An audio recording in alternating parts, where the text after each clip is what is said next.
Andy Story. Dear Papa Dudut, lahat tayo ay merong bagay na pinagsisisihan. Yung mga bagay na sana ay hindi na lamang natin ginawa noon upang hindi nagkaroon ng komplikasyon sa ngayon. Minsan naisip ko na sana ay totoong may time machine. Gagamitin ko talaga yon pabalik sa nakaraan upang makipagkita sa batang ako para mabigyan siya ng mag-asawang sampal sa mukha niya at sangkatutak na sermon upang hindi na siya mapariwara pa. Pero imposible naman yon. Kaya nga sa abot ng makakaya ko ay pinapangatawanan ko na lamang ang bunga ng mga desisyon ko noong araw. Bago ko ipagpatuloy ang kwento ng buhay ko ay gusto ko munang magpakilala sa mga kabarangay natin. Itago niyo na lamang po ako sa pangalang Andy. 28 years old, taga Binangonan, Rizal at nagtatrabaho sa isang garment factory. May kinakasama na ako si Lance na sa ngayon ay taong bahay at siyang nag-aalaga sa mga anak namin. 19 pa lamang ako noong nabuntis at 20 anyos naman ang pinanganak ang aming panganay.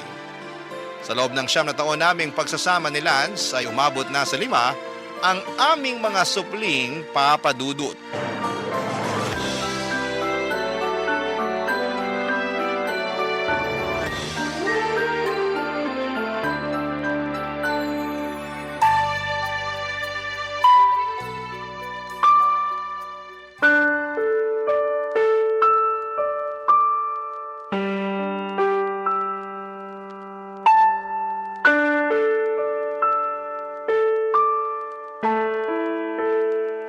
Lance, bakit naman may sugat sa nguso yung bunso natin? Wala ba man lang munang good morning, mahal? Kasabay nitong mainit-init kong kapet pandesal? Yan talaga agad bungad mo, Andy? O edi good morning, mahal. O ngayon, pakisagot yung tanong ko. Malay ko kung bakit may sugat yung anak mo. Baka sa kalikutan. Anong malay mo? Dapat alam mo kasi ikaw ang bantay. Sinasabi mo ba na hindi ko sila binabantayan? May naririnig ka bang sinabi ko? Wala naman, di ba? Alam mo, minsan maglinis ka rin ng tenga mo. Kung ano-ano nang naririnig mo na hindi ko naman sinabi. Hindi nga. Pero tingin mo sa akin, bobo, para di maintindihan sa tono ng pananalita mo na gano'n ang ibig mong sabihin? Sinasabi mo na dapat alam ko kasi ako ang bantay ng mga anak natin. Tama naman. Pero dahil di ako sigurado kung na paano yan, ipinalalabas mo na di ko na binabantayan. Hindi naman kasi magkakasugat yung anak natin sa nguso kung binabantayan mo. Ang laki-laki kaya nung gasgas. Na paano ba yun? Hindi ko alam. Malay ko nga sabi. Bakit di mo tanungin panganay natin? Baka masagot niya. Yang ka eh. Lagi na lang yung panganay natin ang sinisisi mo tuwing may mangyayari dito. Papaalala ko lang sa'yo ha. Bata pa yung panganay natin kaya ikaw pa rin dapat ang may kargo sa mga bata. Huwag mong ipasa sa kanila yung mga responsibilidad mo. Kung tutusin, hindi ito yung unang beses na may nangyari sa bunso natin, pati na rin sa iba natin mga anak sa pangangalaga mo. Nung nakaraan, yung pangalawa natin may pasa sa braso. Sabi mo tumama sa gilid ng mesa. Pero parang hindi ka pa sigurado. Kundi pa sinabi ni mama na nagsuntukan pala yung mga anak natin, hindi ko pa malalaman yung totoo. Doon ka na lang kaya sa mama mo. Nadaig pa ang CCTV magtanong na nangyayari sa mga anak natin. Kasi nasasagot naman niya lahat eh. Labas si mama rito. Nagkataon lang na nakita niya. Tsaka buti pa siya, alam niya yung nangyari eh. Pero ikaw naturingang ama ng mga anak natin, palaging walang kamalay-malay. Ano ba kasing ginagawa mo rito sa bahay? Siguro panay cellphone ka lang, no? Anong panay cellphone? Bakit? Hindi ba? Anong oras ka na nakakatulog kaka-cellphone dahil puro ka laro? Sabihin mong hindi, kukutusan kita. Parang tanga naman eh. Ikaw ang parang tanga. Yan ang nga lang pagbabantay sa mga anak natin ng trabaho mo, hindi mo pa magawa ng maayos. Paano pa ako makakapagtrabaho ng panatag niyan? Kung lagi ako nag-aalala na baka ano na namang mangyari sa mga anak natin pag uwi ko. Hindi na makapagpahinga sa kabatong dibdib ko, Lance. Palagi nilang nininervous lang dahil sa pagiging irresponsable mo. Kung makapagsalita ka naman dyan, akala mo, lagi ko pinababayaan mga anak natin ah. Araw-araw ba silang may sugat at pasa? Hindi naman, di ba?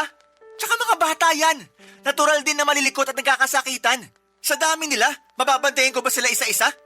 Hirap sa'yo porque ikaw nagkatrabaho. Akala mo na kung sino ka kung umasta at magsalita dyan. Kung ayaw mong bantayan ng mga anak natin, edi ikaw ang magtrabaho sa labas! Sinabi ko ba na ayaw ko? Wala akong sinasabi, no? Ibig sabihin, ayaw mo talaga magtrabaho ulit! Ha? Masaya na ako sa pagbabantay sa mga anak natin. Tsaka kakaregular mo lang dyan sa pinagkatrabahuhan mo, di ba? Sabi mo, pangarap mo maregular dyan. Ayan, ang yari na nga. Oo, pangarap ko! Kasi mukhang ikaw ang walang pangarap para sa pamilya natin. Papa Dudut, hindi na ako nakatungtong ng kolehiyo dahil maaga kaming nagkaanak ni Lance. Maging siya ay high school lang din ang natapos. Tapos nasundan pa ng nasundan ang mga anak namin dahil hindi ko sineryoso ang paggamit ng contraception at pagpa-family planning. Kaya nga sising-sisi ako na umabot na sa 5 ang anak namin ni Lance dahil doon ay naranasan naming mag-isang kahig isang tuka. Gabi-gabi. Bago ako matulog ay bumabalik sa akin lahat ng mga bagay na pakiramdam ko ay ninakaw sa akin ng panahon. At isa na nga doon ay yung ma-enjoy ko man lang ang kabataan ko at pagiging dalaga. Hindi na kasi nangyari yon noong nabuntis at nagkaanak ako. At mas lalo lang akong nalulugmok sa araw-araw na ginagawa ng Diyos nang dahil sa kinakasama kong mahinang dumiskarte sa buhay. Ewan, pero hindi ko mapigilang magtampo kay Lance kasi mukhang wala siyang pangarap para sa amin ng mga anak niya. At dagdag stress pa sa akin sa tuwing kinukumusta ng mama ko kung kailan siya magkakatrabaho, Papa Dudut.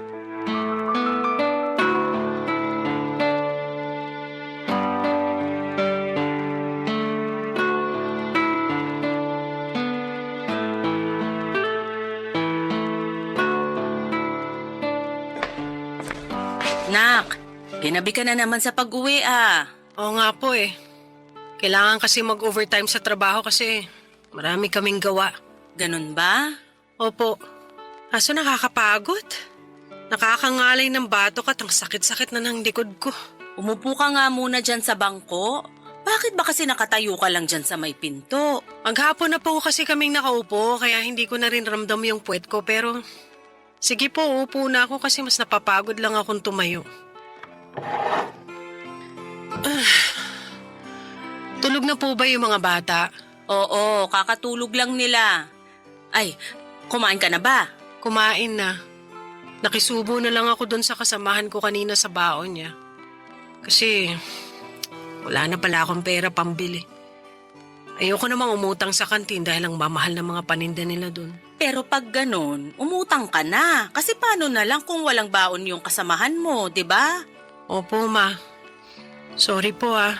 Sorry saan? Sorry kasi alam ko mataas ang pangarap niyo para sa akin kaya gustong-gusto niyo ako makapagtapos ni Papa sa college. Pero hindi na nangyari yun dahil sinuway ko kayo nung nagpabuntis ako ng maaga kay Lance. Tapos hindi ko pa sineryoso yung pagpa-family planning kaya dumami yung anak namin. 27 years old pa lang ako pero losyang na ako. Mas mukha pa nga yata kayong bata kaysa sa akin. Ay, nangyari na yon. Wala na tayong magagawa pa doon. Kung may dapat mang sisihin dito, ang kinakasama mong pulpul mag-isip at mahinang dumiskarte. Huwag naman po kayong ganyan magsalita kay Lance, ma. Paanong hindi ako magsasalita ng ganito? Nakikita ko na wala naman siyang ginagawa rito sa bahay nyo. Ni magbantay sa mga anak nyo hindi pa maayos-ayos. Puro na lang cellphone, feeling binata. Bakit kasi di na lang siya pagtrabahuhin mo? Tapos ikaw na lang dito sa bahay para mag-alaga sa mga bata. Nag-usap na po kami ni Lance tungkol sa bagay na yan. Sinabi niya sa akin na kakaregular ko lang po sa pinagtatrabahuhan ko. Sayang naman kung magre-resign ako. Naisip ko tama naman. Sus, sinabi niya lang yon kasi ayaw niyang siyang magtrabaho sa inyo. Sa bagay, masarap ang buhay niya rito sa bahay niyo eh. Kunwaring nagbabantay sa mga anak pero panay cellphone ang inaatupag. Panay cellphone lang ba talaga ang ginagawa ni Lance rito, ma? Ay naku! Oo, sinasabi ko sa'yo pag alis mo papunta sa trabaho, nakatutok na sa cellphone yan. Habang pinapakain mga anak nyo, bago paliguan, puro cellphone niyang magaling na lalaking yan. Kaya nga laging late yung panganay nyo sa school eh. Pag uwi rito sa bahay, imbis na makipaglaro sa mga anak nyo, cellphone ang inaatupag. Kaya di nyo mabantayan mga bata, tapos mamaya mag-aaway na lang at magkakasakitan. Hindi na talaga nagbago si Lance. Sinabi mo pa. Sakit ng ulo yung kinakasama mo, kaya nga dapat siyang nagtatrabaho sa inyo imbis na ikaw. Tingnan natin kung makapag-cellphone pa siya dun sa trabaho niya. Pero yun nga po ang dahilan kaya siya natanggal sa dati niyang pinagtatrabahuhan, di ba? Sobrang paggamit ng cellphone at pag-a-absent. Tingin ko wala na talaga sa loob ni Lance na magtrabaho. Nabanggit niya sa akin na tinatamad na raw siya. Kaya sabi ko siya nalang mag-alaga sa mga anak namin at ako naman na magtatrabaho sa labas. Pero kahit saang anggulo mo tingnan, mali pa rin yon. May mga babae na po na nagtatrabaho. 2024 na po, hindi na to sinaunang panahon. Alam ko naman yon. Pero pwede lang yon kung responsable sa mga bata at sa bahay yung kinakasama mo. Pero sa nakikita ko, hindi naman kaya dapat siyang maghanap buhay. Ang bata-bata pa niya, malakas pa pero mas pinapairal kasing katamaran at pagiging batugan. Akala niya yata hindi marami ang mga anak niyo eh. Kasalanan mo talaga yan eh. Mali ka kasi nang napili. Ay. Papadudot kasama namin sa maliit naming inuupahan ng nanay ko. Lumipat siya sa amin bago mag-pandemic at binenta ang bahay na pinundar nila ni Papa matapos nitong mamatay noong 2018. Katwiran niya ay hindi na raw niya kayang tumira doong mag-isa lalo na. Bawat sulok ng bahay namin ay may alaala ng yumao kong tatay. Tinanggap ko si Mama sa aming pamilya kasi magulang ko pa rin naman siya. Kung tatanungin ninyo ako kung nahihiya ako kay Mama, oo ang sagot ko. Pakiramdam ko ay binigo ko sila ni Papa sa pangarap nilang makapagtapos ako ng pag-aaral para magkaroon ng magandang trabaho. At kapag naiisip ko ang bagay na yon ay nalulugmok ako dahil sinaktan ko ang damdamin ng mga magulang ko. Alam ko naman na hindi ko na maibabalik ang nakaraan upang maitama ang mga desisyon ko sa buhay pero tanging hiling ko na lamang sa Diyos ay maging mabuti ang kapalaran sa aking pamilya sa kasalukuyan. At papadudot, lagi kaming may mapagkakakitaan nang sa ganoon ay hindi naman kami sumala, lalo na sa pagkain namin sa pang-araw-araw. Barangay Love Stories. Barangay Love Stories. Papadudot ako lang ang nagtatrabaho sa amin at walang araw na hindi ako nahirapang pagkasyahin ang kinikita ko para sa pagkain namin. Bills at iba pang mga gastusin lalo na kapag nagkakasakit ang mga anak namin ni Lance. Sa totoo lang ay malimit akong umiyak at matulala dahil kulang na kulang talaga ang budget namin sa pang-araw-araw. Tapos ay dagdagan pa ng mga away namin ni Lance na sobrang nagpapasakit sa aking ulo at kalooban. Malapit ko na tuloy pagsisihan na siya ang kinasama ko sa buong buhay ko lalo na at mukhang wala talaga siyang maayos na direksyon para sa amin. Simula kasi nang natanggal siya sa trabaho noong 2023 ay tinamad na siyang maghanap pa. Hindi ko alam kung mas na-enjoy na niya ang pag-aalaga sa mga anak namin o sadyang hinayaan na lang niya ako ang bumuhat sa aming pamilya.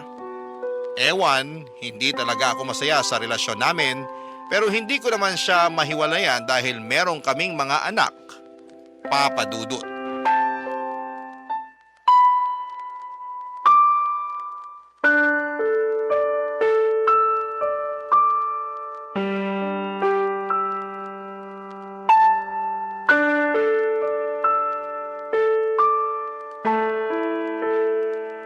Parang wala na yatang araw na hindi kita nakikitang nakasimangot dyan, nak.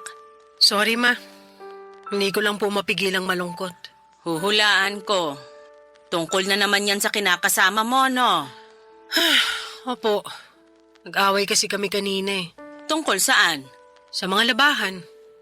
Ayaw niya kasi akong tulungan magbanlaw kasi may usapan daw sila ng mga kaibigan niya na magbabasketball. Ngayon na nga lang daw siya makakalabas tapos paglalabahin ko pa raw siya. Ay, talaga naman. Ikaw nga ngayon lang ang day off mo. Tapos maglalaba ka pa ng mga damit nyo? Dapat nga siyang gumawa niya para may ambag naman siya sa inyong dalawa. Sinabi ko naman po sa kanya pero hindi na raw niya may sisingit yung paglalaba. Kasi 5 bata ang binabantayan niya. Napapagod din po siya kaya maawa naman daw ako sa kanya. Wow! Maawa sa kanya? Siya, naawa sa'yo? Inuna pa talaga nung ungas na yun yung pakikipag-basketball kaysa tulungan ka? Eh kung tutusin, gabundok lang naman yung labahin yun ang dahil sa mga damit niya. Meron din naman pong damit namin ng mga bata. Ay, nako. Ewan ko na lang talaga dyan sa kinakasama mo. Kaya nga po hindi ko mapigilang malungkot. Nakakalungkot nga, pero labahan lang yan. Kung ayaw kang tulungan ng Lance na yun, pwede mo na namang laban na lang mag-isa. Kahit mabagal, kahit matagal kang matapos, basta kumilos ka na para naman mabawasan na yung trabaho mo. Sobra naman po kayo. Akala ko sasabihin niyo magpahinga ako, wag na muna maglaba. Pwede mo namang gawin yan. Pero kayo rin naman ang mamomroblema ng susutin nyo. Lalo na't mga dugyot pa naman yung mga anak mo. Mayat maya kailangan magpalit ng damit. Saka anong sobra ko? Minomotivate lang kita para umpisahan na ang paglalaba kaysa magmukmuk ka dyan sa kalungkutan. Wala na po ba akong karapatang malungkot? Meron. Pero kumpara naman sa lungkot na nararamdaman ko, walang-wala yung kalungkutan mo. Ano pong sinabi niyo? Malungkot din ako, Andy. Baka lang hindi mo natatanong. Pagkagising ko kanina, parang ayokong magkikilos. Gusto ko na lang humiga ng humiga hanggang makatulog ako. Pero dahil tirik na tirik ang araw sa labas at ang iingay ng mga anak nyo, hindi na ako nakabalik sa pagtulog. Kaya kahit malungkot ako noon at naiirita na rin, bumangon na ako para maligo. Pero hindi naman naalis ng malamig na tubig yung kalungkutang nararamdaman ko. At kahit na nakapagkape na ako, malungkot pa rin ako. Tapos nakita pa kitang nakasimangot dyan na akala mo'y pinagsakluban ng langit at lupa yung pagmumukha mo. Bakit naman po kayo malungkot? Siyempre, naalala ko papa mo. Iniisip ko kung kamusta na siya o kung iniisip din ba niya tayo. Miss na miss ko na siya, anak. Matagal na pong patay si Papa. Andun na tayo. Pero anong magagawa ko kung pakiramdam ko kahapon lang nangyari? Nahihirapan akong umusad sa buhay kasi alam mo naman na hanggang dikit talaga kami ng papa mo nung nabubuhay pa siya. Ay, nakakainis lang isipin kung bakit kailangan pa niya magkasakit at mamatay ng maaga. Hindi ko na po alam ang sagot dyan, Ma. Kasi kahit na anumang sabihin ko, hindi kayo naniniwala. May sarili kayong paniniwala eh. Totoo naman na unfair ang Diyos kasi kinuha niya sa atin ang papa mo ah. Pero nangyari na yun. At matagal na rin patay si Papa. Sigurado kung nakikita at naririnig niya lang kayo ngayon, hindi niya magugustuhan na nagkakaganyan kayo. Ewan ko. Pero kung totoo ngang nakikita at naririnig niya ako ngayon, sana magpakita siya sa akin. Sabik na akong makita siya at marinig ang boses niya. Imbes na gumaan ang loob ko sa pag-uusap namin yon ni Mama ay mas bumigat pa ang pakiramdam ko, Papa Dudut. Oo, kinumusta nga niya ako pero binaliwala niya pa rin ang nararamdaman ko sa pamamagitan ng pagsingit ng mga pinagdaraanan niya. Para sa mga hindi pa nakakaalam, nag-self-diagnose ang mama ko na meron siyang depression at anxiety mula noong namatay ang papa ko at magpasa hanggang ngayon na hindi pa rin siya nakakausad. Sinubukan ko naman siyang unawain dahil nagluluksa rin naman ako sa pagkamatay ng papa ko pero napilitan na lamang akong umusa dahil sa mga anak namin ni Lance. Para kasing kung isasama ko pa ang pagluluksa kong yon, ay hindi ako makakapag-focus sa trabaho at sa buhay namin ang kinakasama ko kaya pilit ko na lamang sinantabi ang bagay na yon.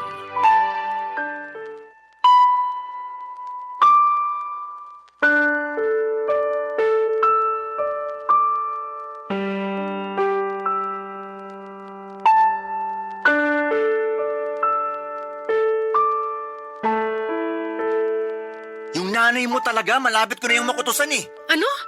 Bakit mo kukutusan ng nanay ko? Para magtanda at malaman niya lugar niya sa pamamahay na to.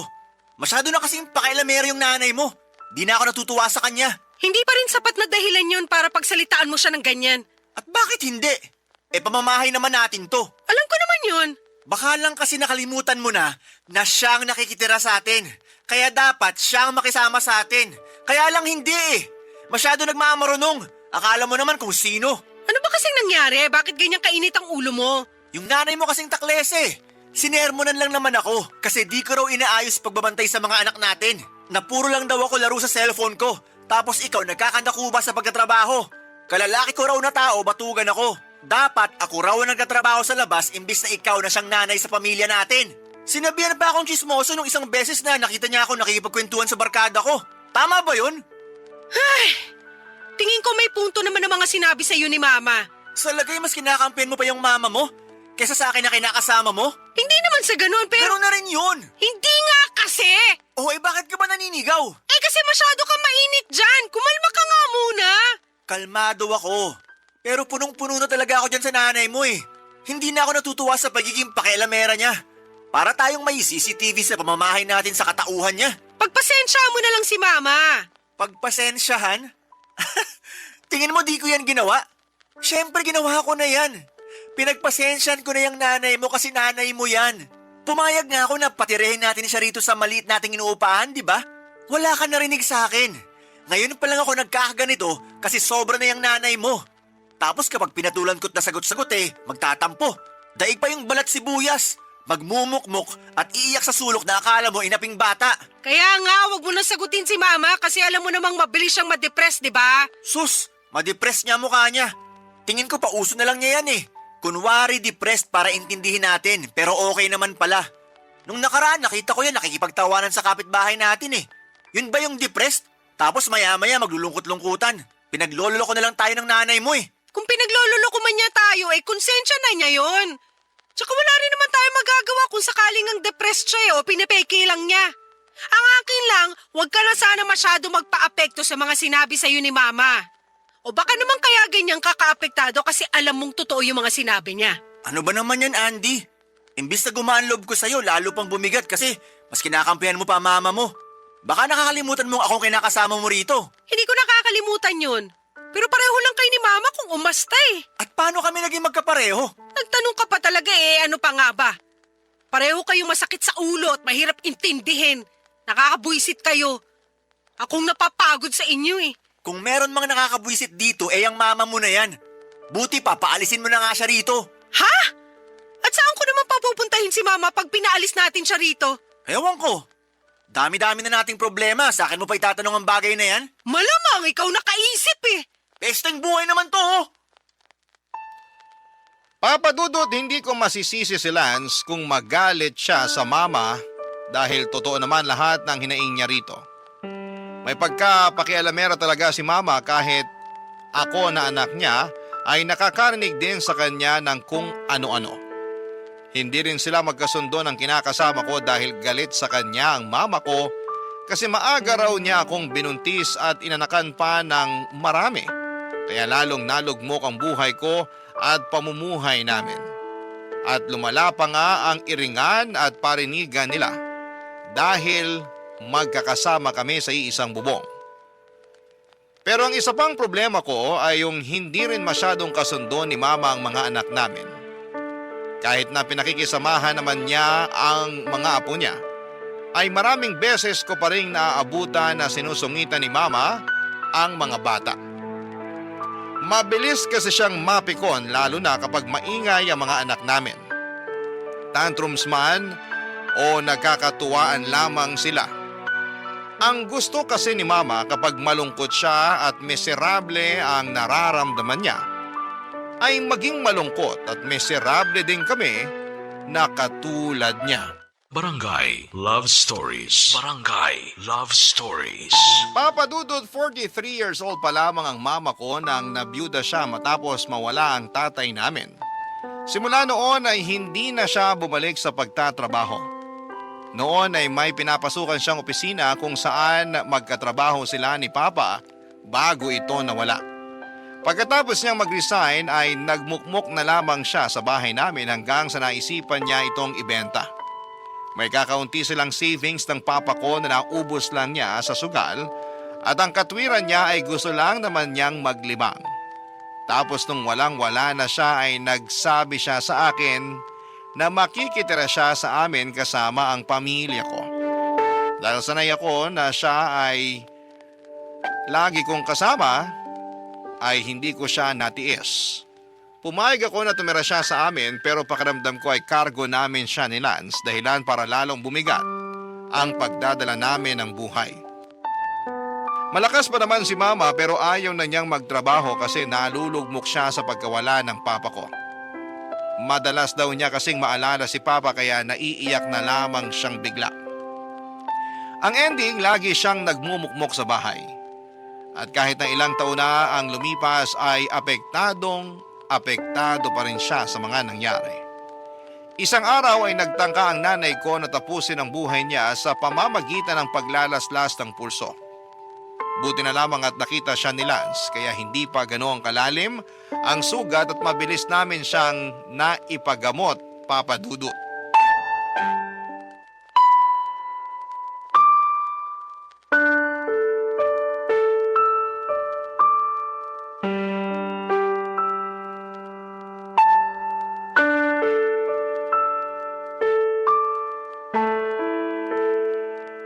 Ma! Bakit niyo ginawa yun? Bakit niyo sinaktan ng sarili niyo? Kasi nga gusto ko nang sumunod sa papa mo. Miss na miss ko na siya, anak. Kagabi na panaginipan ko siya. Sabi ko sa kanya hintayin niya ako kasi susundan ko na siya sa kabilang buhay. Kaya lang bigla naman siyang nawala. Hindi ko na siya nakita paggising ko. Panaginip lang yun, hindi yung totoo. Anong hindi totoo? Kitang-kita ko ang papa mo. Tingin ko nababaliw na po kayo. Lance naman? Bakit? Totoo naman eh. Gawain ba ng matinong tao yung maglaslas ng pulso? Hindi, di ba? Ibig sabihin, baliw na yung nanay mo. Hindi ako baliw. Ikaw nga batugan eh. Pabuhat ka ng pabuhat sa anak ko, kalalaki mong tao. Ay, talaga naman. May masabi lang talaga kayo sa akin eh. Totoo naman lahat ng sinabi ko ah. Bakit, nasasaktan ka? Ay, sus, kawawa ka naman. Papatulan na talaga kitang matandang baliw ka. Hindi ako baliw. Pwede ba tumigil na nga kayo? Huwag akong patigilin mo kundi yung nanay mo. Wala naman akong ginagawa rito ah. Yung batugan mong kinakasama ang unang nagsabi na baliw ako. Totoo naman eh. Sinabi na ngang hindi ako baliw. Tumigil na nga kayo! Lance, please, wag mo na sagutin si Mama. At ikaw naman, Ma, please, umayos kayo. Maayos ako ah. Sino may sabing hindi? Kung maayos kayo, sana naisip nyo na mapapagastos lang tayo kung napuruhan yung sarili nyo. Sana naisip nyo na walang-wala na nga kaming pera kasi kulang na kulang yung sinusweldo ko tapos dadagdagan nyo pa yung mga gastusin namin. Gusto nyo talaga kami mabaon sa utang, no? Sabihin nyo, gusto nyo mangyari sa amin yon? Naku, hindi naman syempre. Kung hindi naman pala, bakit kayo ganyan? Hindi ko alam. Basta ko na lang naisip yun eh. Alam nyo yan, pero hinahayaan nyo lang ang sarili nyo na magpadala sa isip nyo. Hindi mo talaga ako maiintindihan kasi wala ka naman sa posisyon ko. Hindi ko na kailangan mapunta sa posisyon nyo dahil baka lalo lang ako masira ng ulo. Nagluksari naman ako sa pagkawala ni Papa pero umusad pa rin ako. Kaso kayo hindi eh. Napag-iwanan na kayo kaya apektado na yung buhay nyo. Tapos dinadamay nyo pa kami may sarili naman kaming problema ng pamilya ko. Ma, please! Kung hindi nyo kami matutulungan sa araw-araw naming pamumuhay, wag na po kayong dumagdag sa mga iniisip namin, lalong-lalo na sa akin. Awa naman kayo sa akin kasi napapagod din po ako. Hindi ko naman kasalanan kung napapagod ka ngayon. Ikaw ang pumili niyan, hindi ako. Masyado ka kasing suwail at hindi ka nakinig sa amin ng papa mo. Tapos pulpul pa at batugan yan lalaking napili mo. Siningit niyo na naman ako. Totoo naman eh. Kasalanan mo kung bakit mahirap pa kayo ngayon sa daga. Ewan ko sa inyo! Ako pa yata'y mauuna mabaliw sa kakaintindi sa inyo. Yang mama mo sisihin mo, wag ako. Isa ka rin sakit ng ulo eh. Ano na namang ginawa ko? Yun nga, wala kang ginawa at wala ka rin ginagawa para sa pamilya natin. Ang malas-malas ko sa'yo, Lance. Nagsisisi na tuloy ako na ikaw pa ang tatay ng mga anak natin. Papa Dudut, dala na rin siguro ng matinding emosyon na naghahalong galit at pag-aalala kaya nasumbatan ko na ang sarili kong ina. Pero sa totoo lang ay may punto naman lahat ng mga sinabi ko. Pagod na akong pakisamahan siya dahil dagdag lamang siya sa mga gastusin namin. Naghihikahos na nga kami sa buhay tapos mapapagastos pa kami ng malaki ng dahil sa kanya. Siyempre nagalit din sa akin si Mama at nagkasagutan kami. Hindi rin naman kasi siya papatalo kaya lalong nadagdagan ang sama ng loob ko sa kanya. Gustong gusto ko na siyang paalisiin sa amin pero baka lalo siyang mapahamak sa labas. Isa pa ay natatakot ako sa karma na pwedeng mangyari sa akin sakaling ipagtabuyan ko sa pamamahay namin ang sarili kong ina. Kaya nga pinagsabihan at kinausap ko na lamang siya ng masinsinan na huwag na niyang ulitin ang bagay na yon kasi mauuna pa akong mabaliw sa kanya. Tingin ko ay tinabla naman siya kaya lang makalipas ang 2 linggo ay may ginawa naman si Lance. Dahilan para malapit na akong masiraan ng ulo, Papa Dudut.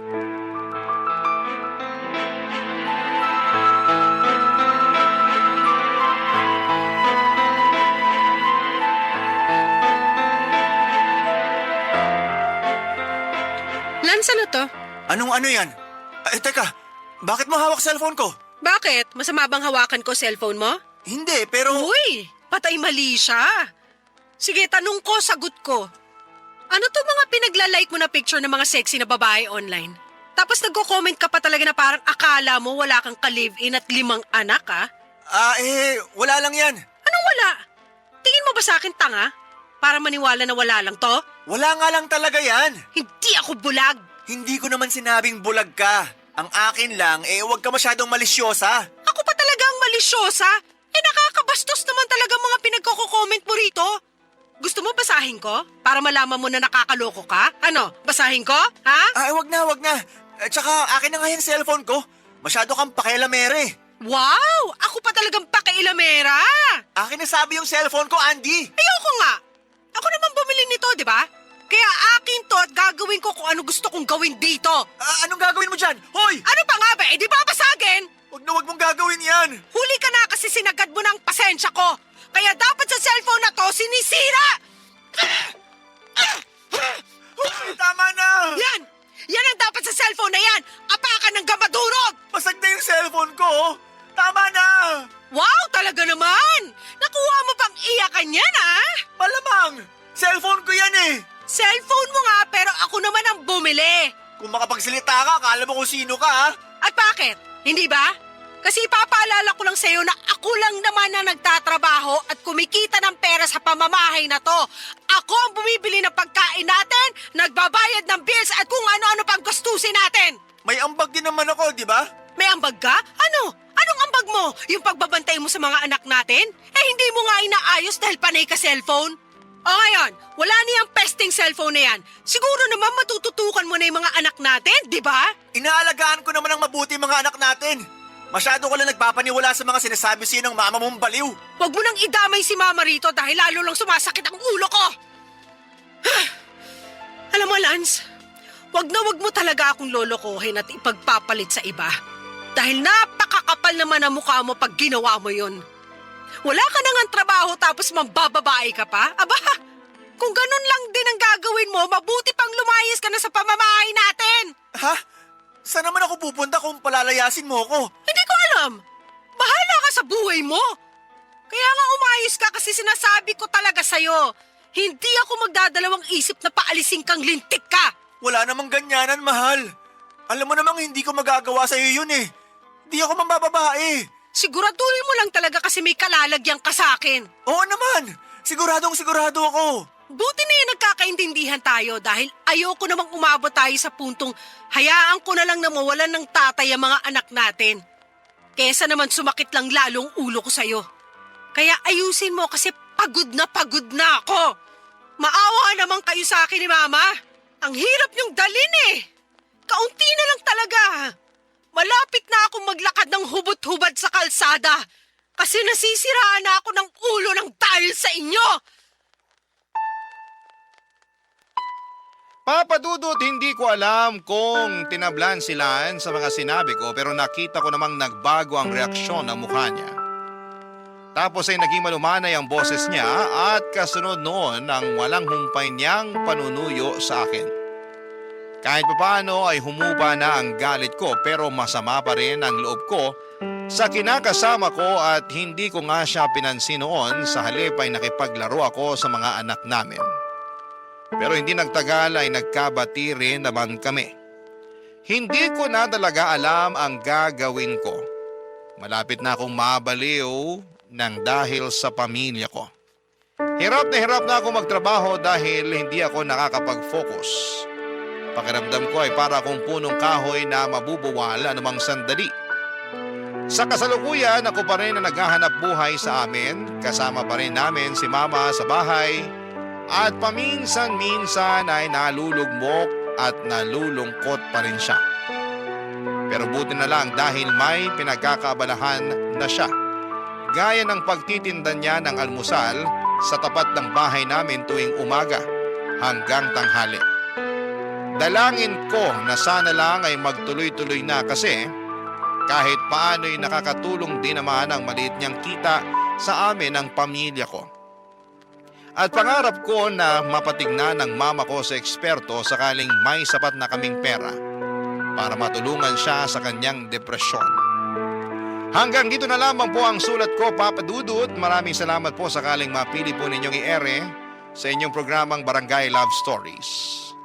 Gusto ko na rin kunin ang pagkakataon na ito para magpasalamat sa programa ninyo dahil nalilibang at natututo ako sa mga istorya ng kabarangay natin na itinatampok ninyo. God bless and more power sa inyo. Ang inyong forever kapuso at kabarangay, Andy. Dear Papa Dudut, ako nga pala si Kathy, 35 years old at meron akong nakarelasyon. Naitago na lang natin siya sa pangalang Bert. Mas matanda siya sa akin ng 20 years. Pero kahit ganon kalayo ang agwat namin sa isa't isa ay hindi naman kami nagkakaroon ng malaking problema. Marami kaming pagkakaparehas kasi mas marami akong alam sa henerasyon niya. Kaya hindi kami nauubusan ng pag-uusapan. Nakilala ko siya sa tulong ng isang katrabaho. Nereto ako noong time na ready na ulit akong magmahal. 3 taon na kasi akong single noong nakilala ko si Bert. Pakiramdam ko noon ay ready na ulit akong magmahal nang makilala ko na siya. Mature kasi siya at iba roon sa mga naging karelasyon ko. Tumagal din ang 1 taon ng ligawan bago ko siya sinagot, Papa Dudut. Hindi nga siya nainip, di kagaya ng iba na paabutin mo lang ng kalahating taon ng panliligaw ay sumusuko na. Hindi ko pinagsisihan na sinagot ko si Bert, Papa Dudut. Paano ba naman kasi lahat ng kailangan at gusto ko ay kaya niyang ibigay. Edad lang naman ang maipipintas ng iba sa kanya. Pero pagdating sa ibang bagay tungkol sa kanya, wala silang ibang masabi. Boto ang mga mahal ko sa buhay sa kanya, Papa Dudut. Gusto na nga nilang magpakasal na kami kaagad. Napag-usapan namin yon pero hindi naman ako nagmamadali. Parang okay pa rin sa akin na mag-boyfriend at mag-girlfriend lamang kami. Hindi naman ako pressured kahit lagpas 30 na. Enjoy pa kasi ako sa situation namin ni Bert, Papa Dudut.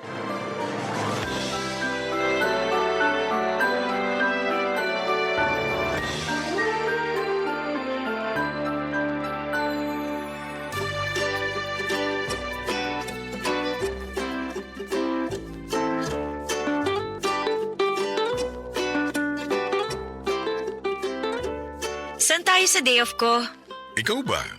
Gusto mo mag-out of town? Huwag muna, naghihingalo pa ang wallet ko eh. Ako naman ang gagastos. Ay naku, ayoko masanay sa ganyan ha. Baka mamaya isipin ng ibang tao eh, pineperahan lang kita. Alam ko namang hindi mo ako pineperahan. Gusto ko lang din na nakakapag-provide ako sa'yo. Nakakakilig naman yan. Alam mo, yan pa naman yung harap ng mga babae. Good provider. Sana all na lang talagang sasabihin ng ibang tao sa atin. So, payag ka na sa out of town. Siguro wag nga muna. Nakakatamad din kasing bumiyahe. Ano palang gusto mong gawin natin? Siguro ayos na sa akin yung lambingan habang nanonood ng TV sa kondo ko. Baka sitahin mo na naman ako kapag nakatulugan kong panonood ng TV. Naku, sanay na ako sa'yo, no? Bawasan mo kasi yung rice at saka salt intake mo para hindi ka kagad antukin. Wala na sa kinakain ko yan. Nasa edad ko na talaga. Pagkakapihin na lang kita ng 1 litro para siguradong walang tulugan. Kawawa naman ang puso ko niyan. Alam mo naman na mahina na ang puso ko dahil sa edad ko. Alam mo, lagi mo nalang nirarason ang edad mo, ha? Sinasabi ko lang ang totoo. Kailangan ko ring mag-ingat. Kailangan mo talagang mag-ingat dahil dapat mahaba pa ang panahon na magkasama tayo. Ayoko mabiyuda ng maaga, ha? Kaya nga, healthy living na ako para sa'yo eh. Ikaw kaya ang inspirasyon ko kaya gusto kong magpabata ulit. Hindi mo na kailangan magpabata. Mahal ko na ang matandang version mo. Aray, sinampal na naman ako ng realidad. Alam mo, kahit may senior citizen ID ka na, tanggap at mahal pa rin kita. Basta kahit sino ka pa. Kahit sino ako, kahit ano pa ang nakaraan ko. Past is past, sabi nga nila, di ba?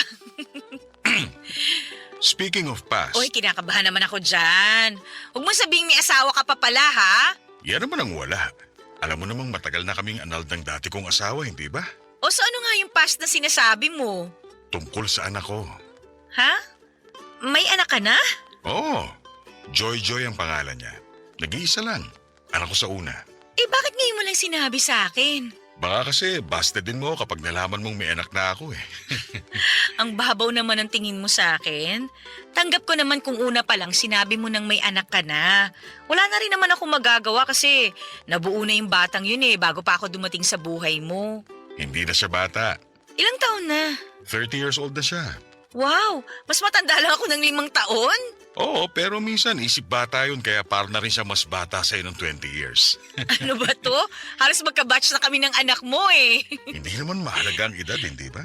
Eh baka kasi dahil hindi nagkakalayo ang edad namin alam mo na, ayawan niya ako. Open-minded si Joy. Hindi problema sa kanya ang edad mo. Nakwento na kita sa kanya noon pa man. Hindi mo siya kumontra. Sa katunayan, gusto ko nga niyang makilala. Kinabigla ko talaga yung pag-amin sa akin ni Bert na may anak na siya na halos kaedad ko na. Napansin niyang hindi ako komportable noon kaya inassure niya na magiging okay ang una naming pagkikita ng anak niyang si Joy. Nagpakwento na ako sa kanya tungkol sa ugali ni Joy, Papa Dudut. Sinabi niyang liberated ang anak niya, bukas ang isipan nito sa maraming bagay. Kung ano raw ang magpapasaya kay Bert, ay sosuportahan daw yon ni Joy. Papa's girl daw kasi si Joy. Palibasa noong baby pa lamang ito ay si Bert na lagi ang kasama niya. Nag-ibang bansa kasi ang nanay ni Joy after nitong mga anak. Kaya na-develop yung bonding nilang mag-ama.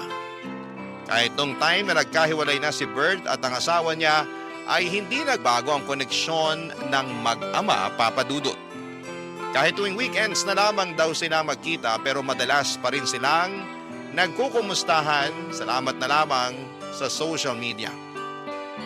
Marami pa akong nalaman tungkol kay Joy. Dahil doon ay napanatag na rin ako kahit papaano. Baka naman makakasundo ko si Joy, lalo't hindi naman nalalayo ang edad namin sa isa't isa. Marami rin kaming pwedeng pag-usapan.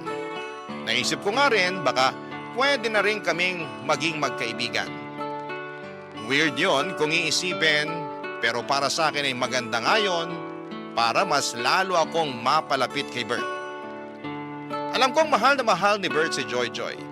Base pa lang kung paano kumislap ang mga mata ng nobyo ko kapag pinag-uusapan namin ang anak niya. Alam kong wala na siyang ibang hihilingin pa kapag nagkasundo kami ni Joy. Kaya naman pinaghandaan ko na ang unang pagkikita namin ni Joy. Kabado man pero kinaya ko yon para sa relasyon namin ni Bert, Papa Dudut.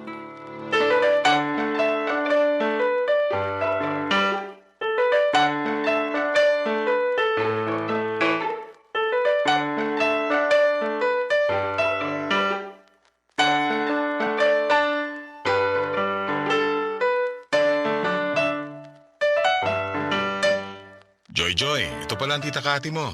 Pwede bang Kathy na lang ang itawag ko sa'yo? Kasi naman 5 years lang ang agwat natin sa isa't isa eh. Ay, mas gusto ko nga yan. Aba, una pala nagkasundo na kayong dalawa. Mukha naman kasing madaling pakisamahan tong si Kathy eh. Saka mukhang marami kaming mapagkakasunduan. Ramdam ko rin eh. Parang may lukso ng dugo ako sa'yo. Ay, nanay lang? Char. Huwag mong sobra ng biro mo, Joy. Baka mabigla naman to si Kathy. Ay hindi! Maganda nga una pa lang nilalapag na niya sa akin yung totoong ugali niya para wala nang gulatan.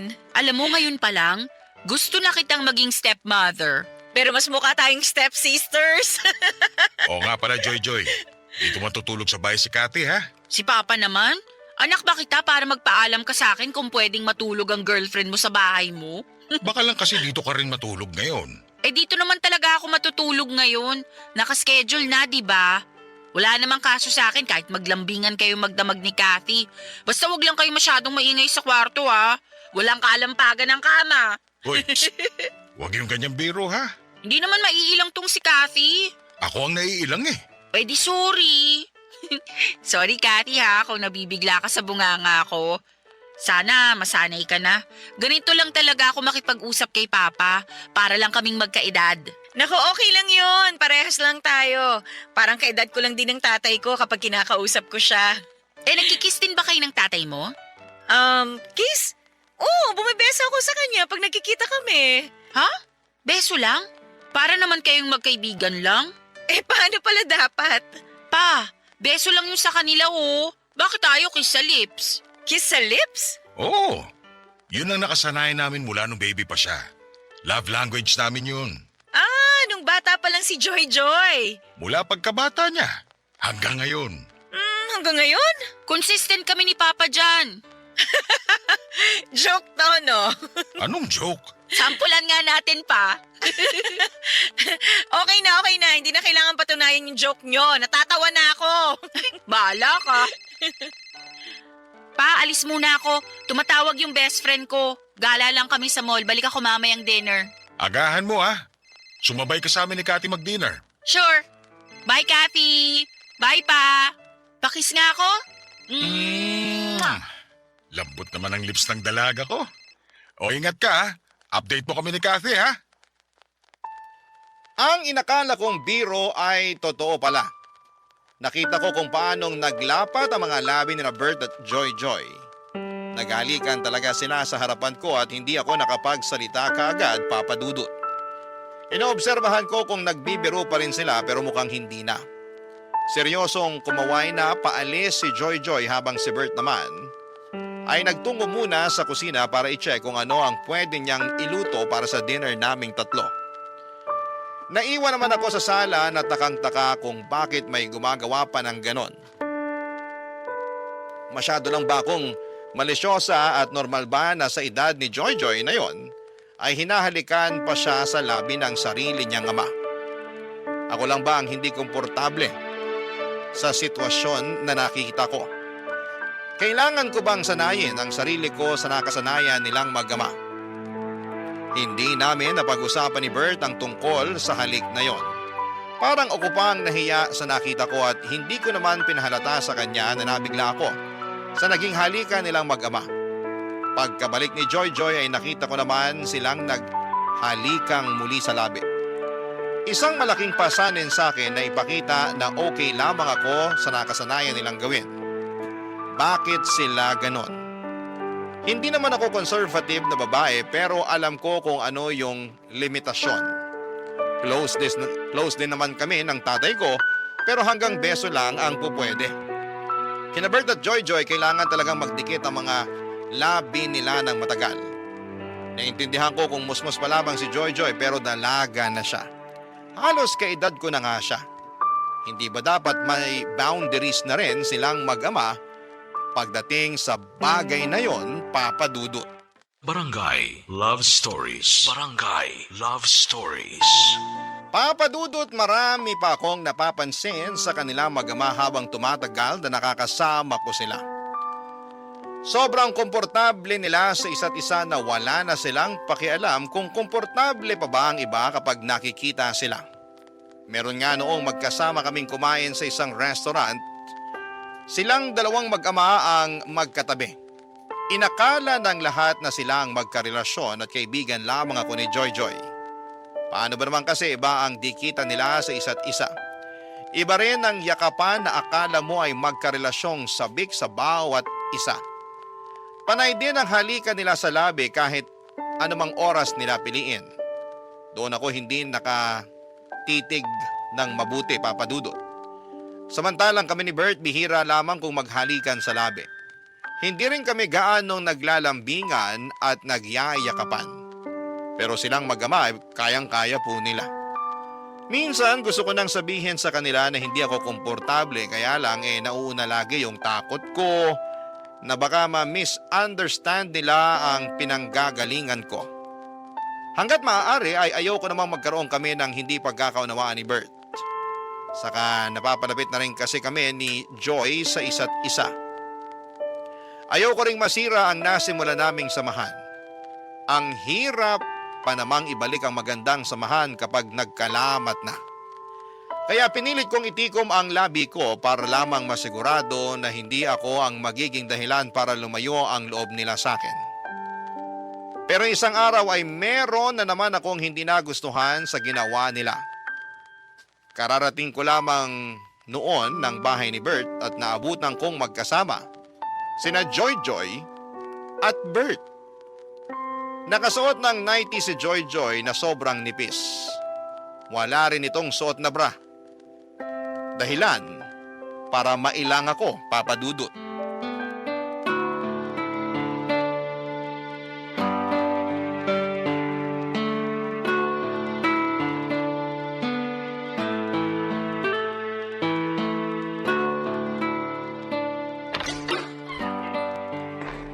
Bert? Kathy, late ka na dumating ha. Sorry na traffic kasi ako eh. Kanina ka pa namin hinihintay, Kathy. May nirekomenda kasi akong movie kay Papa. Tara, panoorin na natin. Okay, sige. Joy? Ano yun? Gusto mo bang humiram ng pajama or jacket? Meron ako dyan. Ha? Para saan? Naka-nighties ka kasi eh, tsaka wala ka pa yatang bra? Ganyan talaga manamit yan kapag dito sa bahay natutulog. Lagi kasi siyang naiinitan. Masanay ka ng ganitong suot ko, Kathy. Saka ayokong nagbabra kasi masakit sa likuran. Kailangan din naman kasing ipahinga yung dibdib niya sa bra.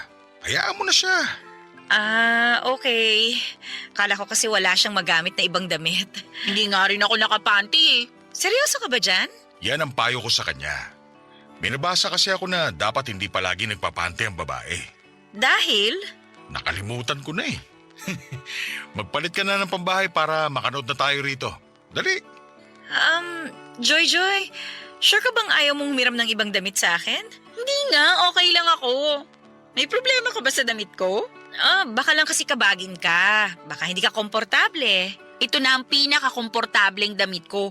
Kung pwede nga lang tong gamitin sa mall eh. Baka pinangrampa ko na talaga. Huwag ka na mag-alala sa sote, Joy.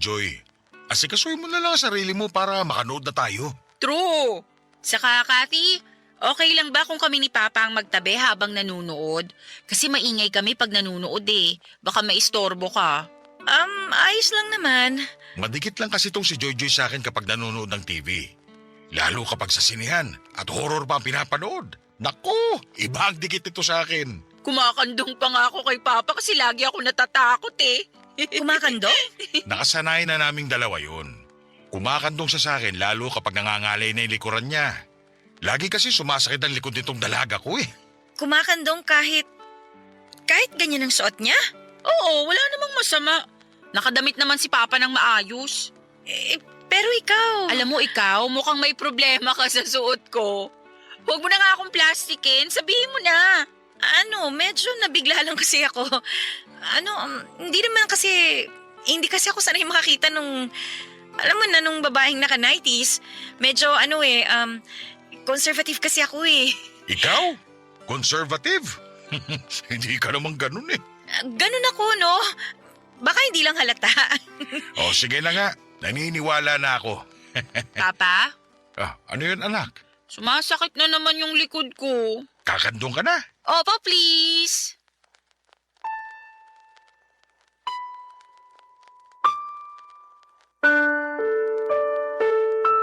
Bigla na lamang kumandong si Joy kay Bert. Natulala na lamang ako sa mga nangyari. Nagmadali akong pumunta sa kwarto hindi para magbihis kundi para magpakalma ng sarili ko. Naiinis ako sa ginagawa nila pero mas naiinis ako dahil wala naman akong magawa para pigilan sila, Papa Dudut. Parang ang helpless ko sa sitwasyon na yon. Gustuhin ko mang magsalita, natatakot ako dahil baka ma-offend ko sila. Noong sinubukan ko nga na magpasimple pero kamuntik nang magalit itong si Joy Joy. Doon ako natakot, Papa Dudut. Lalo na noong parang kinampihan ni Bert ang anak niya. Sino ang magiging kakampi ko kung ganon? Wala akong maisip na mapagsabihan ang sitwasyon ko. Papa Dudut, natatakot ako na baka may magsabi sa akin na masyado lamang akong malisyosa. Baka ako lang ang nakakakita ng hindi maganda sa mga nangyayari. Baka nga kailangan ko ring mag-adjust. Sa pagdaan pa ng mga araw ay sinubukan kong sanayin ang sarili ko sa mga nakikita ko sa kanila. Kapag hindi ko na kinaya ay pumipikit na lamang ako o di naman kaya ay gagawa ako ng dahilan para makaiwas sa kanila. Napapadalas pa naman ang punta ni Joy Joy sa bahay ni Bert. Natuwa na raw kasi siya sa akin kaya gusto niyang makasama kami lagi ng papa niya. Kung alam lang niya na hindi kami parehas ng nararamdaman. Lagi na lang akong naiilang sa tuwing andon siya. Lagi akong kinakabahan na may makikita pa akong sobra sa ginagawa nila. At hindi nga ako nagkamali, Papa Dudut. Nagkatotoo nga ang aking iniisip. Isang gabi, sinurpresa ko si Bert para sa monthsary namin. Sinabi ko sa kanya noong una na hindi ako makakapunta sa bahay niya pero pupunta pa rin ako. May dala akong cake at regalo para sa kanya. Pero isang malaking sorpresa para sa kanya ay hindi pala kundi ako pala ang masosorpresa sa mga makikita ko.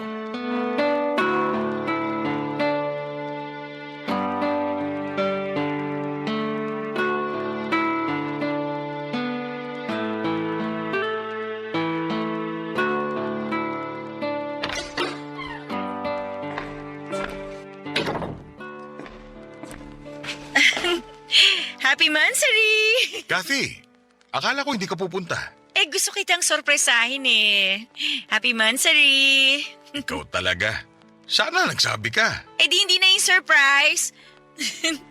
Bumili pala ako ng cake at saka... Kathy! Sabi ni Papa hindi ka raw pupunta rito sa bahay. Kasi bala ko lang naman siyang sorpresahin kaya nagpanggap akong hindi pupunta. Mukha namang na-surprise si Papa, maski na ako. Kahit ako na sorpresa sa'yo eh. Bakit ka naman na-sorpresa? Palagi naman akong andito sa bahay ni Papa. Nasurpresa ako sa suot mo. Ha? May mali ba sa suot ko? Wala namang problema. Nakapanty at bra lang kasi siya. Sabi ko naman sa'yo, mabilis mainitan at pagpawisan to si Joy Joy.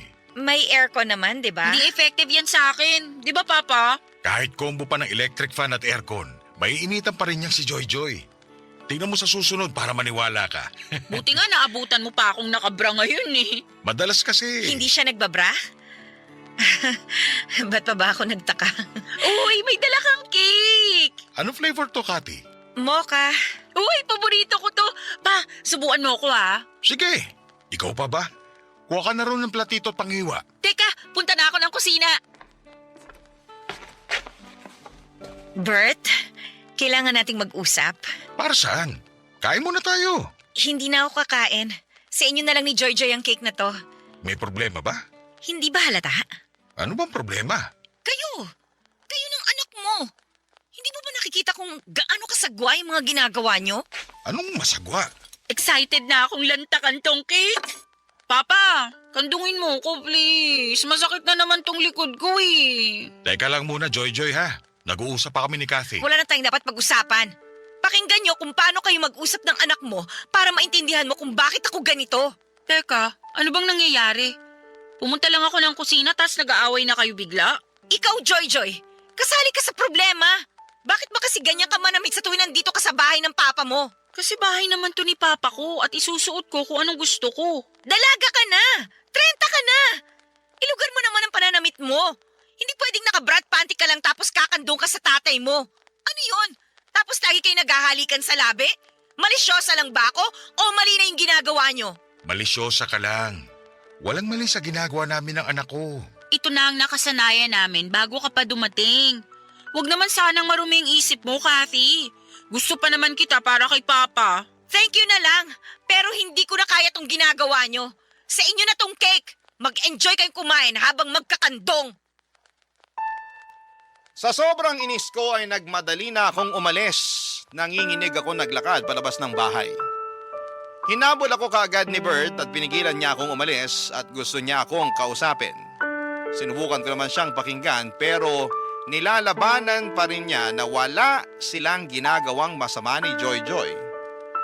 Doon ako napundi. Nag-book na ako kaagad ng masasakyan para makaalis na. Sinabi ko sa kanya bago ako sumakay ng sasakyan na mag-cool off muna kaming dalawa.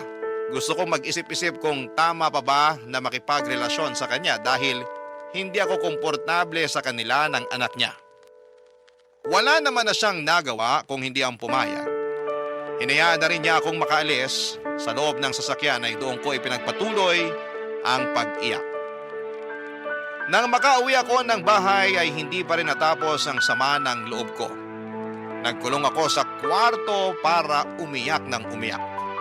Pagkatapos noon ay nakatanggap ako ng text mula kay Bert. Sinasabi niya sa akin na bibigyan niya ako ng space. Umaasa pa rin daw siya na magkakaayos kami dahil mahal niya ako. Hindi raw niya kayang mawala ako. Lumambot ang puso ko sa sinabi niya. Kaya naman sinubukan ko siyang kausapin para ipaunawa ang maling napapansin ko sa kanilang mag-ama. Pero tulad ng dati, sarado pa rin ang isip niya tungkol doon. Kaya wala akong nagawa kundi ang itigil ang pag-uusap namin at sinimulan ko nang iwasan silang mag-ama habang pinag-iisipan kung tama pa ba na magstay ako sa buhay niya. Papa Dudut. Barangay Love Stories. Barangay Love Stories. Sa pagdaan ng mga araw ay hindi na nga muling nagparamdam sa akin si Bert. Nirespeto niya ang kagustuhan ko na makapag-isa muna. Pero nami-miss ko siya. Hindi siya matanggal sa isipan ko at in love talaga ako kay Bert. Pero hindi ko naman pwedeng gamitin ang pagmamahal na yon para lamang magstay kung hindi naman ako komportable sa nangyayari sa relasyon namin. Tiniis ko na huwag magparamdam sa kanya. Kahit panayang check ko kung nag-message na ba siya o kung nag-like man lang ba siya ng status ko. Napadalas nga ang pag-post ko sa Facebook para lamang makita kung magre-react pa rin siya pero bigo ako noon. Kahit i-view ang my day ko ay wala pa rin. Kaya ang ginawa ko na lamang ay dine-activate ko na lamang ang Facebook ko para wala akong makita tungkol sa kanya. Nagpaka-busy na lamang ako sa trabaho para makalimutan siya. Pero hindi naging effective. Kapag busy ako sa trabaho ay mas lalo ko siyang naiisip. Hindi na ako makatulog ng maayos dahil nasanay na akong kayakap at katabi siya. Kaya naman nilunok ko na ang pride ko at minessage ko na siya, Papa Dudut. Mabilis naman niya ako nireplyan at sinabi ko sa kanya na puntahan niya ako sa kondo para makapag-usap kami. Mabilis pa sa 4:00 ang pagdating niya. Nanginginig akong pinagmasdan siya at na-miss ko talaga siya. At naramdaman ko namang ganon din siya sa akin. Niyakap niya ako at hindi ko naman pinagkait sa kanya ang isang yakap pabalik. Alam kong hirap talaga akong tiisin siya dahil mahal na mahal ko siya. Kaya sinubukan kong i-communicate sa kanya ang nararamdaman ko sa relasyon nilang mag-ama, Papa Dudut.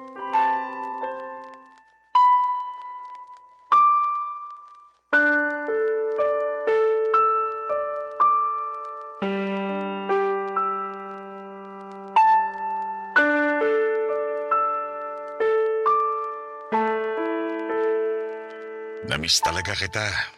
Mabutit naisipan mo nang makipag-usap sa akin. Namiss mo ba ako? Namiss kita, pero Pwede kayang wag na tayong mag-away. Okay na sana to. hindi na tayo mag-aaway basta mapag-usapan lang natin yung tungkol sa inyo ni Joy Joy. Baka mas lalo lang tayong magkagulo eh. Pwede bang kalimutan na lang natin yun? Hindi ko pwedeng kalimutan yon. Sana pala, hindi mo na lang ako pinapunta rito. Kung hindi ka pa pala okay tungkol doon. Kaya nga kita pinapunta dito para maging okay na tayo. Kailangan lang nating pag-usapang dalawa yon para matapos na. Masyado lang kasing marumi ang isip mo. Hindi marumi ang isip ko. Kahit sinong iharap mo, ganun din ang mararamdaman. Nakakailang. Hindi komportabling tingnan. Ganun lang kami ng anak ko. Kasalanan ba namin kung close kami? Masyado kayong close. Wala namang masama ron. Anong gusto mo? Maging cold at pabaya akong ama sa kanya tulad ng iba? Hindi mo kasi maintindihan yung sinasabi ko eh. Sobra kayang laswa yung nakikita ko sa inyong dalawa. Naghahalikan kayo sa labi. Hindi lang tuwing aalis siya o darating ha. Basta kapag masaya kayo o kahit walang ginagawa, bigla na lang kayong maghahalikan. Para kayo magkarelasyon eh. Halik ng isang ama lang yun. Pwede naman sa pisngi na lang o kaya naman sa noo. Kathy naman. Huwag mo rin akong simulan sa pagsusot niya ng brat panty sa bahay mo habang nakakandong sa'yo. Minsan nga naka-nighties lang eh. Sige. Sa susunod sasabihan ko siya na sa tuwing pupunta siya sa bahay ko, huwag siyang kakandong sa akin. Ugaliin niyo na maglagay ng limitasyon sa pagiging close niyo. Sobra ka naman, Kathy. Anak ko yun eh. Nasanay na kami sa ganun. At wala naman kaming nasasaktang ibang tao sa ginagawa namin. Anong tawag mo sa akin? Hindi man ako nasasaktan sa ginagawa niyo pero naiilang talaga ako eh. Hindi ko alam kung bakit hindi mo yun makita. Kasi wala naman ako nakikitang masama. Baka nga nagsiselos ka lang kasi sobrang close kami ni Joy Joy. Baka pakiramdam mo, nawawalan na ako ng oras sa'yo. Ha? Bakit ko naman pagsisilosa ng anak mo? Hindi lang ako komportable sa pinapakita niyo sa akin kapag nakaharap ako sa inyo. Ay, nako. Parang wala namang mananalo sa usapang ito. Ay wala talaga. Hanggat hindi mo nakikita kung ano yung point ko. Bert, sabihin mo nga sa akin, ano pa ba yung madalas niyong ginagawang mag-ama para ipakita yung closeness niyo sa isa't isa? Mga normal na bagay lang. Anong normal na bagay? Tabi kami matulog. Nakapanty at bra na naman ba siya? Sabi ko naman sa'yo, mabilis siyang mainitan eh. Ay naku. Ano pa? Ayoko na magsabi, baka magalit ka na naman. Eh mas magagalit ako kapag hindi ka nagsabi. Ay, sabay kaming maligo. Nang nakahubad kayong pareho? Malamang. May maliligo bang nakapantalon na t-shirt? Papadudot na irita ako sa pamimiloso po ni Bert. Pero wala nang mas nakapagpairita sa akin nang malaman ko kung ano pa ang ginagawa nilang dalawa. Bakit hindi nila makitang mali yung mga nakasanayan nila? Dalaga na ang anak ni Bert pero kung umasta siya, akala mo ay sanggol lamang ang anak niya. Halos kilabutan ako sa mga sinabi ni Bert, Papadudot. Kasama mong matulog ang anak mo nang nakahubad? Kasama pang maligo nang nakahubad? Paano sila nagiging bulag sa mga ginagawa nila? Wala bang ibang taong nagsasabi sa kanila na may mali na? Ang dami kong tanong noon pero dahil sa galit ko ay mas pinili ko na lamang na paalisin si Bert. Baka kung ano pa ang maidagdag niya na makapagpawala ng respeto ko sa kanya. Hindi ko na kinaya. Minessage ko siya at sinabing tapos na kaming dalawa, Papadudot. Hindi naman niya ako nireplyan. Mabuti na rin yon para mamatay na yung natitirang pag-asa sa puso ko na magiging maayos pa kaming dalawa. Panayang iyak ko habang nagmo-move on. Yun marahil ang pinakamasakit na breakup sa akin. Hindi kasi ako ready na magkahiwalay kami ni Bert. Pero kailangan kong gawin dahil hindi ko na kayang tanggapin yung nakikita ko sa kanilang mag-ama. Hindi na siya nagparamdam pa ulit sa paglipas ng buwan. Hanggang isang araw ay nagulat na lamang ako sa isang bisitang dumating sa bahay ko. Si Joy Joy. Kumatok ito sa pinto at nang buksan ko ay nakita ko ang malungkot na mukha ni Joy Joy. Hindi ko alam kung paano siya haharapin. Naiilang ako sa kanya pero gusto kong pakinggan kung ano man ang gusto niyang sabihin, Papadudot.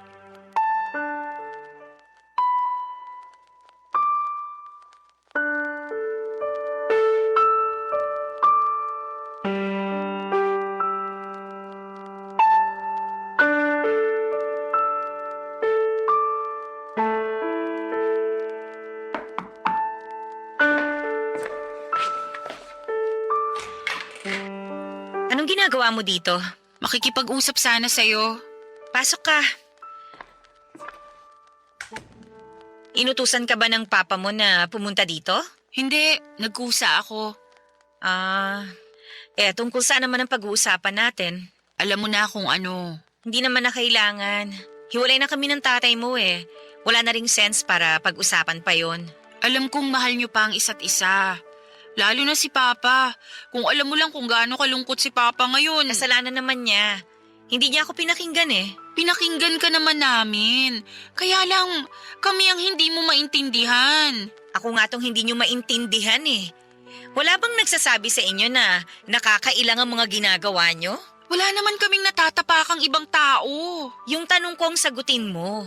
Wala bang pumupuna sa ginagawa niyong mag-ama? Meron, pero... So hindi lang pala ako, no? Pero pinaramdam niyo sa akin na ako lang tong malisyosa. Kasi hindi naman big deal sa amin eh. Ewan ko ba sa ibang tao kung bakit hindi sila maging open-minded? Ang hirap maging open-minded sa ginagawa niyo, Joy. Parehas mo rin pala yung mga niligawan at naging ex ni Papa eh. Akala ko pa naman iba ka sa lahat. So marami pala kaming kontra sa ginagawa niyo ng tatay mo. Kasi makikitid ang utak nyo. Ay naku, Joy, makinig ka. Hindi ako kontra sa pagiging malapit nyo sa isa't isa ng tatay mo. Pero sana sa edad mo, dapat alam mo na kung ano yung mga bagay na hindi mo ginagawa kasama siya eh. Hindi ka na pwedeng naka-bra at panty lang habang kumakandong sa kanya. Wala na rin sanang halikan sa labi na maganap. Bumeso ka na lang tulad ng ibang mga anak. Sa ganun ako pinalaki ni Papa eh. Kaya nga sinasabi ko sa'yo na mali ang tatay mo na ipagpatuloy pa kung ano yung ginagawa nyo noon. Kahit yung pagtulog na nakahubad ka, katabi siya. Sinong hindi magtataas ng kilay kapag nalaman nilang ginagawa nyo yung ganon? Parehas mo talaga ang mga ex ni Papa. Pinagseselosan nila ako dahil sobrang close naming dalawa. Hindi na selos yung nararamdaman nila. Namin. Hindi na kami komportable. Ang nanay mo ba? Alam ba niya yung ginagawa nyo? Hindi naman siya nagtatanong eh. O subukan mo sabihin sa kanya para magkaalaman na. Baka hindi ka na niya ulit papuntahin sa tatay mo kapag nalaman niya yan. Open-minded ang nanay ko. Kaya alam kong wala lang sa kanya to kapag sinabi ko sa kanya. Okay, sige. Hindi na ako lalaban kasi buhay niyo naman yan eh. At saka, tapos na rin kami ng tatay mo. Good luck na lang sa next na stepmother mo kung payag siya sa mga inaakto niyo. Pero Kathy, ikaw na kasi ang gusto ko para kay Papa. Kahit may hindi tayo pinagkakaunawaan, alam kong ikaw yung dapat para kay Papa. Saka alam kong mahal na mahal ka rin niya. Sa'yo ko lang siya nakitang ganun kasaya eh. O so, anong punto mo? Baka naman pwede mo nang isang tabi yung pagkailang mo sa ginagawa namin ni Papa. Tapos balikan mo na siya. Naaawa na kasi ako sa kanya eh. Please, Kathy. Please. Nangingilid ang mga luha ni Joy habang pinapakiusapan akong balikan si Bert. Aminado akong naapektuhan ako sa huling sinabi niya. Nakaramdam ako ng kurot, mas lalo namang nag-ingay ang puso ko.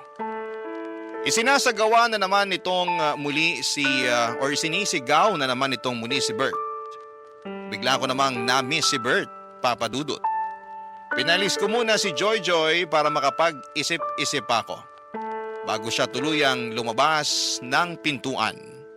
Hinawakan pa nito ang kamay ko at nagmakaawa na huwag ko raw iwan ang tatay niya. Hindi raw niya kayang makitang lugmok sa kalungkutan ng tatay niya. Doon ko naramdaman kung gaano niya kamahal si Bert. Tumango na lamang ako at sinabing kami na lang ng tatay niya ang mag-uusap sa dapat na gawin. Pagkatapos noon ay nagmadali akong isarado ang pintuan at doon ako napasantan. Para ako nanghina sa naging usapan namin. Ilang araw na akong naguguluhan sa dapat kong gawin, Papa Dudut. Mahal na mahal ko po si Bert. Wala na akong ibang lalaki na nakikitang makakasama kung hindi siya. Kaya lang ay hindi ko talaga matanggap ang ginagawa nilang mag-ama. Sinubukan ko namang sabihin yon sa kanila pero mukhang hindi nila babaguhin ang nakasanayan nila. Kasi hanggang sa dulo ay pinapakita nilang walang mali sa ginagawa nila. Ano po ba sa tingin ninyo ang dapat kong gawin? Wala na akong ibang problema kay Bert maliban nga roon sa kakaibang closeness nilang mag-ama. Hindi ko na alam kung ano ang gagawin ko at sana'y matulungan niyo ako. Isa po akong masugid na tagapakinig ng inyong #1 radio station sa Barangay LS 97.1, lalo na ang inyong programang Barangay Love Stories. Makakaasa kayo sa patuloy na pagsuporta ko bilang pasasalamat sa pagbahagi ng aking kwento. Ang inyong forever kapuso at kabarangay, Kathy.